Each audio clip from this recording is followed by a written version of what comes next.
I want you to think about the last time you experienced a state of isolation. Was there a particular event that affected connection and community in your life?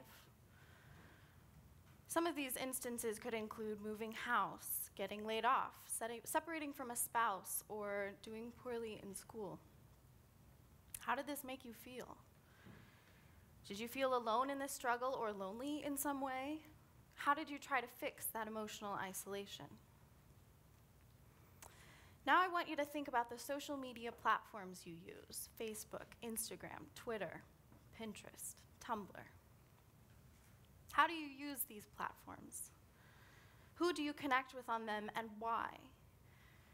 Could you be using social media differently to alleviate experiences of isolation? Could you be using it to fight loneliness? I believe that social media is a positive tool in mitigating isolation. In May of 2014, I was a non-functioning sophomore in college. Now, I had experienced the collegiate exhaustion before, but this was an entirely different level of pain and fatigue. I was sleeping through class and neglecting basic self-care like showering and eating. So with the help of family and friends, I sought out the source of my discomfort at a clinic in Seattle. And there I was diagnosed for the second time in my life with severe anxiety and clinical depression. And though these were not new diagnoses, I thought they explained everything that I was feeling. So you can imagine my surprise when I received a phone call from the same clinic a month later, and the doctor on the line said he thought I might have Lyme disease in addition. And based on my exceptionally limited knowledge of the illness, I thought he was ridiculous. One of us was right, and it definitely was not me. I was officially diagnosed in June of 2014 with an acute and elevated Lyme infection. I didn't really know what Lyme was, though. What were the symptoms? Which of my symptoms added up to Lyme disease? How was it treated? Did I know anyone else with the illness? What was my future going to look like? I had unwittingly joined the 300,000 new Lyme cases diagnosed in America every year. And I found later that my infection was complicated by still more similar infections, Babesia and Bartonella. I was absolutely devastated. I was confused, and I was scared, and I was lonely. And so I did what any other young adult does. I turned to the internet. And there I found this. Lyme is the fastest growing vector-borne disease in the United States. It's most commonly transmitted by ticks. It's caused by a spiral-shaped bacteria called Borrelia burgdorferi. And these bacteria burrow their way into every part of the body, muscle and bone, organs, the bloodstream, and they cause symptoms everywhere from chronic fatigue to loose connective tissue, to memory loss, sometimes heart failure. No cure for Lyme has been found, and so treatment seeks to reduce the severity of symptoms. But unfortunately, some patients can still relapse even years after they've completed treatment. I traced my own headaches and bodily pain back as early as age 10. And by age 15, I had developed a tremor in my hands and my feet. By the time I was that non-functioning sophomore in college, I had developed memory loss, pain and fatigue, ringing in my ears, full body tremors, insomnia, nausea, severe depression, numbness in my hands and feet, and a host of other symptoms. I felt completely isolated. I was angry with the doctors who had dismissed my symptoms. And I was frustrated at the medical community for not empowering me enough as a patient to recognize that the pain and discomfort I had been feeling for over 12 years was in fact not normal. And I was confused that it was taking me a long time, or what felt like a long time, to find a doctor who was willing to treat me. And I found that Lyme is isolating medically because it is a taboo in the medical community. The American Center for Disease Control does not recognize Lyme as a chronic illness, and so it relies on outdated research to create short-term antibiotic protocols and guidelines.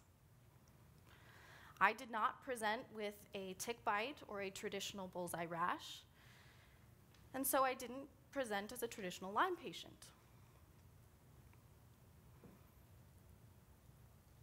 The medical community takes its cues from the CDC.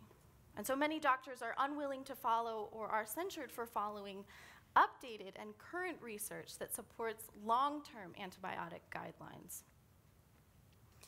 And insurance companies also follow the CDC, which means that much of this essential treatment is actually not covered and it's not paid for, and we have to pay out of pocket. I was struggling to find what the Lyme community calls a Lyme-literate physician. And I was lucky, actually.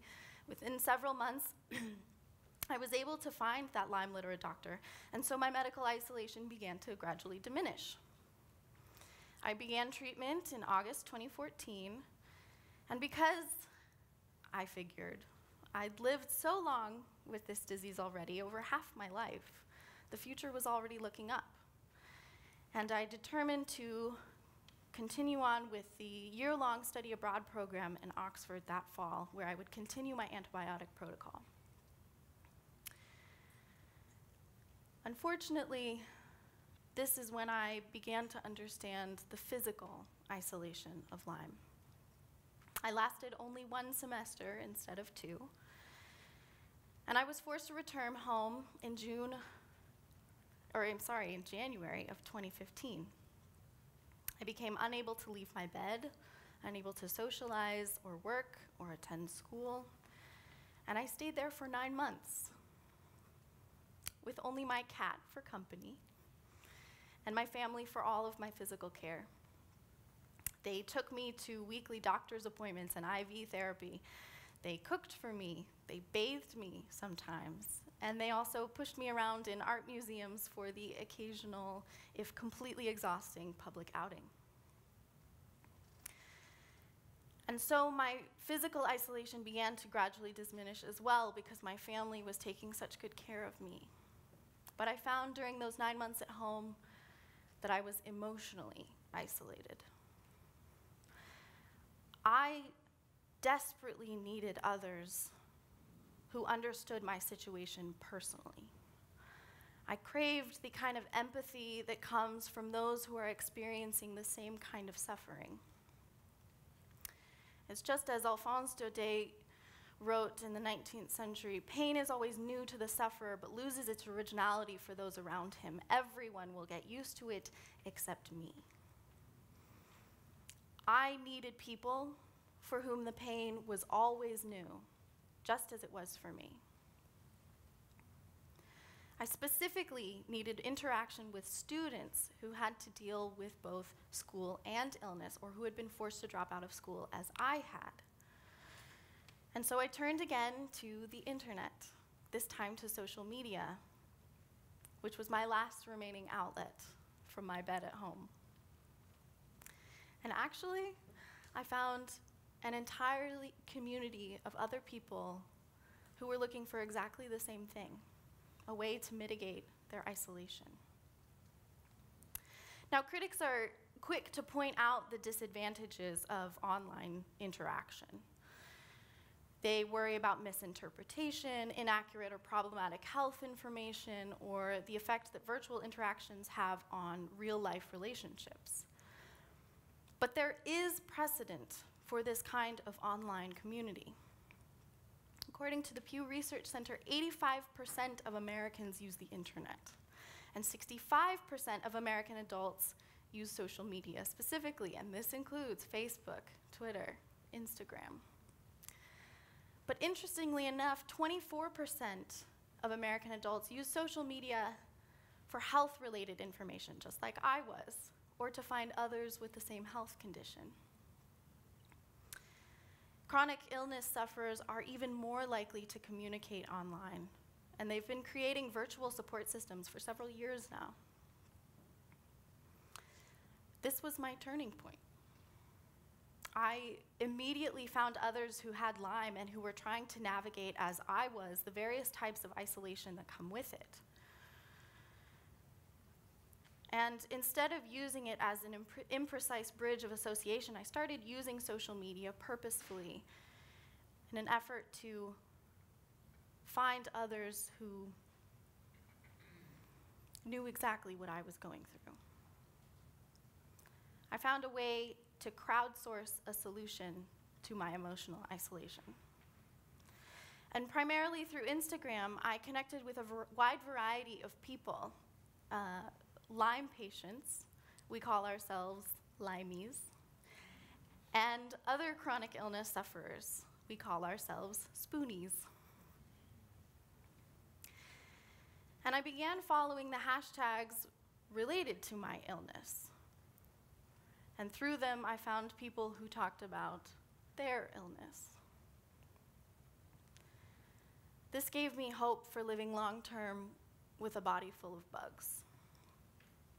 The first Limey that I found to follow on Instagram, I found through her Etsy shop where she sells tank tops that say, "Lyme don't kill my vibe." And I thought that was pretty cool. And through her, I found More Than Lyme, which was a blog that has since turned into a website of awareness and connection specifically for Lyme patients, but also just celebrating those who have chronic illness in general. I started mingling with people from all over the world, Australia, Mexico, Amsterdam, Canada, all over the United States. And I started commenting on photos and sharing their experiences with them because they were my experiences. And then I began posting myself about doctor's visits and medication milestones, the pain, the fatigue, the bad days, the good days. And people responded with love and support. I started sending direct messages to people who have since become very dear friends, people I still have not met in real life. And with 2 other Lyme patients, I helped start the Gallery of Us, which is a mini project on Instagram for Lymies or Spoonies, but really anyone who's facing difficulty or isolation in their life. And it's an opportunity for those of us who are experiencing that isolation to post a photo and say, "Here, this is who I am in this moment, and I'm going to celebrate that, even if it's difficult." This was the emotional community that I so desperately needed. And it was accessible while I was bedridden, which was great. And it gave me a sense of relief and belonging. And together we continue to emotionally empower each other. Together we contribute to a constantly growing population of chronic illness sufferers who utilize technology to take charge of, advocate for, and improve their health by means of community. There are numerous benefits to online communication of this sort. For those of us with limited energy, social interaction is, as I said, accessible without the obstacle of location. We can meet from home or from bed, through our phones or computers, and there are no boundaries to this type of connection. There is an unlimited number of chairs in the circle. It's also cost-effective. And it's inclusive of those with speech, hearing, and, in my case, mobility concerns. And it's available to us 24/7. And doctors are also noticing the benefits of this kind of online support. Modern healthcare does not have a good system for those of us who don't get better right away. And many doctors don't know how to deal with this. But the doctors who are engaged online better understand chronic illness sufferers' needs and then can better attend to them. And they see that patients who are engaged online are also more likely to advocate for their own health and be motivated in their own treatment or their dietary restrictions. People everywhere are starting to see how virtual support groups can change the face of chronic illness treatment for the better. So, what if more of us started using social media as a way to face isolation? I know that many of us use these platforms already. I used the same apps both before and after I was diagnosed. But it's the way in which I've used them that's changed. And my turning point was when I started using social media purposefully to reach others in the same situation, even if I didn't already know them.